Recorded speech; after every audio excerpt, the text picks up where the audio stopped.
त्याने रात्री 3 वाजता केला, मी 1 वाजता घेतला नाही. म्हणलं मग त्यांचं नाही जुळायचं आपल्याला नको. नाही म्हणले बोलात लागलं. त्यांचे लोक येऊन बसले, त्यांनी सांगितलं होतं की इथून पुढं काय होणार नाही. मग याचा अर्थ असा होतो की गृहमंत्र्यांनी सुरू केलं. गृहमंत्री साहेबांनी आणखीन तरी जबाबदारीनं वागावं आणि त्यांनी गोरगरीब जनतेवर होणारा अन्याय थांबवला पाहिजे. माझ्या घराला तर नास याच्या नांदेडपासून नोटीस आल्या, सगळ्या घराला चिटकेल्या. काय मिळणार आहे गृहमंत्र्याला यापासून? मी नाही हटणार, मी फुटणार बी नाही, हटणार बी नाही, आरक्षण तर घेणारच आहे मी. फक्त फुलांची उधळण करण्यात आली, त्यांना देखील याच्या टार्गेट केलं जातं. तुमचे सहकारी आहेत, त्यांची सुद्धा चौकशी सुरू आहे. यामध्ये कशा स्वरूपात पाहत आहे? बीड जिल्ह्यात सगळ्यात त्याचा परिणाम पाहायला मिळतो. माझ्या समाजाविषयी असणारा देश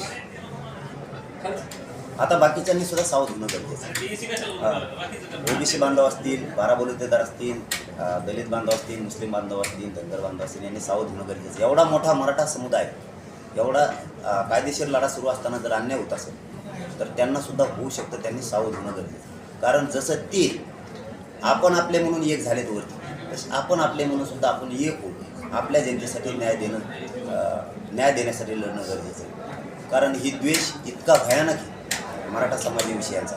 गृहमंत्री माझ्या मतानं जाणून बुजून काढतात. एकीकडून मला सांगायचं आता होणार नाही, दुसरीकडून मुख्यमंत्री साहेबांनी प्रेस घेऊन सांगायचं आता गुन्हे मागं घेतले, आणि तिसऱ्या बाजूनं पुन्हा पोलिसांचं नाव घ्यायचं की पोलीस करायले, आम्ही नाही करायला. गृहमंत्र्यांच्या पुढं असं आहे, देशात जगात नसेल की गृहमंत्र्यांच्या पुढं पोलीस असू शकतात नाही. याचा अर्थ तुम्ही गोड बोलून आमच्या द्वेष, आमच्याविषयी आकर्ष व्यक्त करताय आणि जाणून बुजून आमचे पोरं गुतवताय. JCB म्हणजे काय मोठा गोष्ट?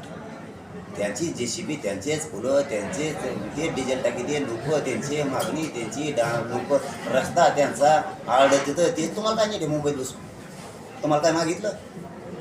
एवढा द्वेष मराठा समाज. फडणवीस साहेब, माझी विनंती आहे की हे बरं नाही.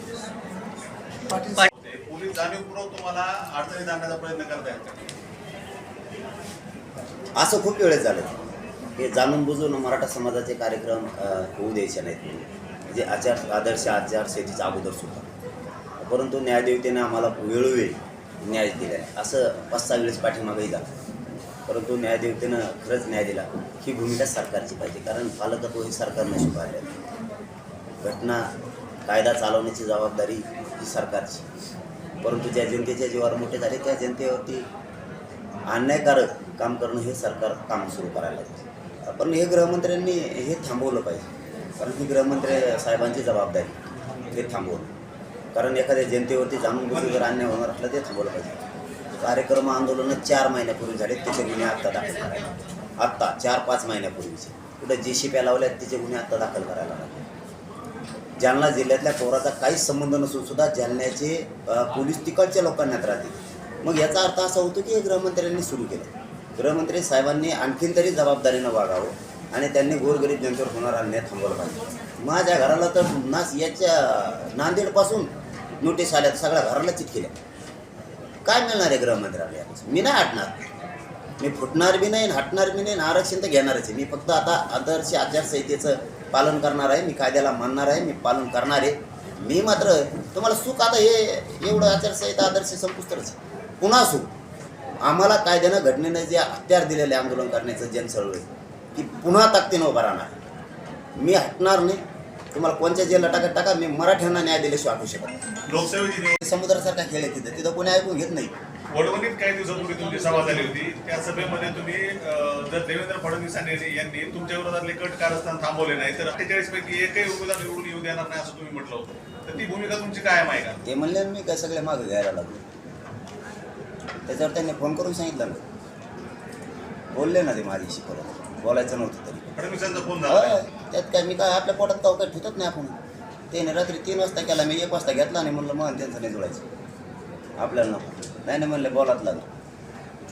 त्यांचे लोक येऊन बसले, त्यांनी सांगितलं होतं की इथून पुढं काय होणार नाही, बीडचं असं होईल, बीडचं SP बोलतो, कोणत्या नांदेडचं SP, जालन्याचे SP लय त्रास दिलेत, खूप पोरांनाही झालं, नाही होणार म्हणे. काय झालेलं मी कशाला करत. पुन्हा चालण्यात सुरूच आहेत. याचा अर्थ एकीकडून गोड बोलायचं आणि दुसरीकडून मराठी द्वेष दाखवायचा आणि मराठी संपवायचे. असंच दिसतंय मला. आपल्याच बांधवांनी कोणीतरी विचारलं होतं की इकडे JCB गुन्हे दाखल सुरू आहे. एकीकडून सांगायचं आता काही होणार नाही बाबा, कशाला हे करायचं ते करायचं. हे बघा समाजाची भूमिका, मी मात्र समाजाच्या बाजूने. 24ला काही होऊ शकते, 24ला बैठक लागली. काही ह्याचं